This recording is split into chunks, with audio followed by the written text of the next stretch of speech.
Donc là, vous avez vu. Alors, on va voir quelles sont les conséquences cliniques sur le plan de la biologie clinique des carences qui ont été évoquées. Alors d'abord, la vitamine B12. La vitamine B12, sa source est animale essentiellement, exceptionnelle dans les végétaux. On la trouve essentiellement dans le foie, très riche en vitamine B12, les animaux marins et dans le jaune d'œuf. Les apports journaliers recommandés sont de 2,5 microgrammes par jour et ils sont pour l'essentiel très largement couverts par une alimentation normale. Seul le régime végétalien strict, c'est-à-dire sans œufs, sans laitage, expose au risque de développer une carence en B12, sachant aussi que les réserves dans l'organisme sont très importantes, elles sont essentiellement hépatiques et elles durent 3 à 5 ans. Donc il faut vraiment du temps avant de développer sur le plan clinique et biologique les manifestations de la carence en B12. Donc elles sont la vitamine B12 est apportée par les aliments, elle passe dans le tube digestif où le complexe de la vitamine B12 avec les protéines alimentaires est hydrolysé par l'acidité gastrique et la vitamine B12 va se retrouver fixée à un transporteur qui s'appelle le facteur intrinsèque, qui est fabriqué par les cellules pariétales de la muqueuse gastrique.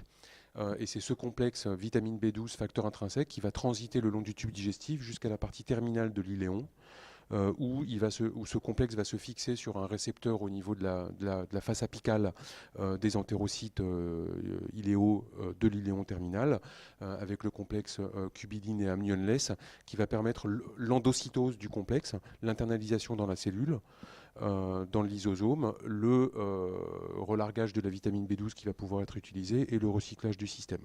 Dans le sang, la vitamine B12, donc, il va sortir à la face basolatérale de l'entérocyte, va être transportée par une molécule qui s'appelle la transcobalamine 2 et qui permet sa distribution au tissu. Il y a une autre forme de transport qu'on retrouve avec la transcobalamine 1 qui est surtout destinée aux réserves. Pour l'acide folique, donc là vous retrouvez glutamique dans le nom, acide ptéroïde monoglutamique. Sa source est alimentaire également. On le trouve dans les légumes, surtout les légumes verts, et également dans les viandes, le foie et les œufs. Les apports journaliers recommandés sont de 200 microgrammes par jour. En revanche, les réserves sont faibles.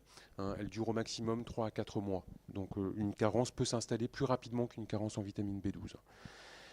Les folates alimentaires sont donc sous la forme de polyglutamate. Ils vont être déconjugués progressivement dans le tube digestif, absorbés au niveau du jéjunum. Et là, je ne vais pas trop intervenir dans la voie biochimique, puisque vous l'avez vu et vous la reverrez tout à l'heure, et transportés dans la circulation sous la forme de méthyltétrahydrofolate. La conséquence d'une carence en folate ou en B12, c'est la conséquence ultime, c'est la carence c'est le défaut de synthèse de l'ADN avec un allongement du cycle cellulaire, notamment de la transition entre la phase G1 et la phase S du cycle. Et le retentissement premier, comme on l'avait évoqué lors du cours précédent, va surtout s'observer sur les tissus qui sont à forte activité mitotique. Donc le tissu hématopoïétique, essentiellement, et surtout la lignée érythroïde, et les cellules épithéliales, et notamment les cellules épithéliales du tube digestif. Donc l'érythropoïèse, on ne va pas insister dessus, juste pour dire que on va pouvoir, les cellules qu'on peut observer dans la moelle osseuse morphologiquement et les distinguer, c'est à partir des proérythroblastes, où il y a une différenciation progressive, et vous voyez ici avec les exemples visuels qu'on passe d'une cellule grosse avec un très gros noyau et une chromatine déliée à progressivement un globule rouge que vous voyez ici qui est énucléé. Et donc ces étapes se font par vous voyez que le cytoplasme de basophile va probablement progressivement devenir polychromatophile, acidophile. Et le noyau, parallèlement, va se condenser. Vous voyez, ça devient plus bleu, plus petit déjà, plus dense, on le voit très bien, pour finir par être expulsé au stade d'érythroblaste basophile et donner le réticulocyte qui rapidement va donner l'hématie qui va circuler. Donc il y a un phénomène de synchronisation entre la maturation nucléaire et la maturation cytoplasmique qui est indispensable. Et pour dire plus simplement encore les choses, pour que vous les fixiez bien, c'est que qu'est-ce qui se passe pendant ces étapes-là ? on l'a vu tout à l'heure, ça sert à quoi un globule rouge? À transporter l'oxygène, et pour ça il faut de l'hémoglobine. Donc il y a une hémoglobinisation progressive du cytoplasme, c'est la synthèse à partir des ARN messagers qui sont d'abord transcrits, ils vont être traduits après en chaînes de globines, lesquelles vont être assemblées pour devenir de l'hémoglobine. Et c'est ça qui va conduire à l'acidification progressive du cytoplasme, et le noyau ne servant plus à rien, après va être expulsé et le globule rouge va vivre sur ses réserves. Donc le retentissement, comme vous l'avez vu tout à l'heure, et c'est pas la peine de le répéter trop, mais c'est le mégaloblaste quand il y a une carence, puisqu'on ne peut plus, on est bloqué à ce stade-là, ou au stade précoce, où le noyau ne peut plus maturer, mais le cytoplasme continue, lui, à maturer. On va avoir un asynchronisme donc, de maturation nucléocytoplasmique avec une cellule qui va rester grosse. Elle ne peut pas se diviser. C'est la division progressive entre chacune de ces étapes qui conduit à un globule rouge qui a une taille donnée et un volume globulaire moyen donné, entre 80 et 100 femtolitres.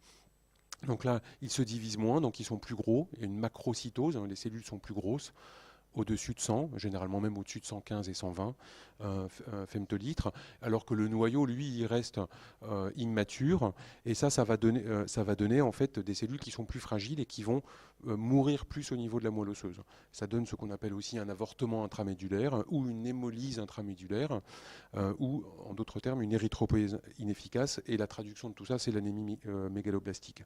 Donc on le voit très bien morphologiquement, les cytologistes sont capables, quand ils font un myélogramme, en analysant les cellules, de voir des érythroblastes qui sont anormaux, avec cet asynchronisme particulier qui définit le mégaloblaste. Et donc, eux, ils font le diagnostic de carence. Ils ne savent pas dire entre B9 et B12 s'il y a une différence, parce que morphologiquement, ça ne change rien. Mais par contre, ils disent c'est une anémie mégaloblastique, et nous, ça nous oriente après vers le... Enfin, on a déjà des pistes, mais il y a... au niveau de la granulopoïèse également, qui est un tissu qui se renouvelle très vite, des conséquences sous la forme de métamyélocytes et de myélocytes géants. Et la forme ultime circulante, c'est le polynucléaire neutrophile hypersegmenté au niveau du noyau.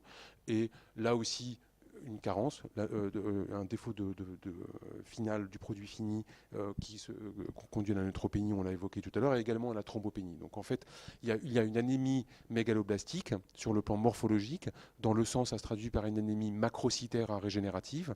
Comme il y a de l'avortement intramédulaire, il y a quelques signes d'hémolyse. Les cellules sont un peu hémoglobinisées, donc elles relarguent de l'hémoglobine dans la moelle osseuse. Ça entraîne des signes d'hémolyse biologiques et parfois cliniques, même avec l'ictère.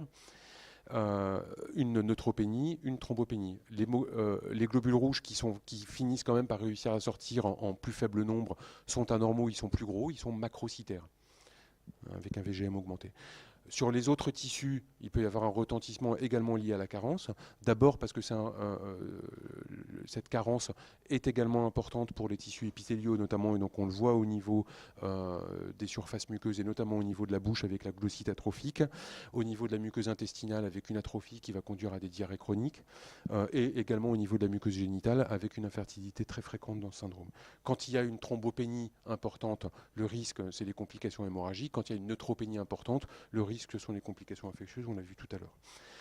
En plus de ça, la vitamine B12 a un rôle au niveau des gaines de myéline, et il y a des manifestations neurologiques, on les a évoquées tout à l'heure, avec une atteinte démyélinisante qui va avoir soit des conséquences centrales, notamment sur les fibres longues de la moelle épinière et au niveau des cordons postérieurs avec un syndrome cordonal, qui va conduire à un syndrome pyramidal et à une ataxie proprioceptive, mais il peut y avoir également des manifestations au niveau des nerfs périphériques avec des signes de neuropathie et des paresthésies notamment.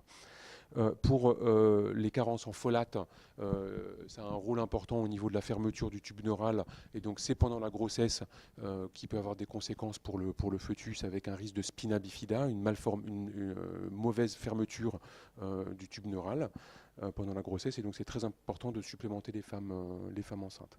Voilà, donc les formes communes, les manifestations communes sont l'anémie macrocytaire, normochrome et arégénérative, des stigmates d'hémolyse pour les raisons qu'on a vues, une neutropénie, une thrombopénie.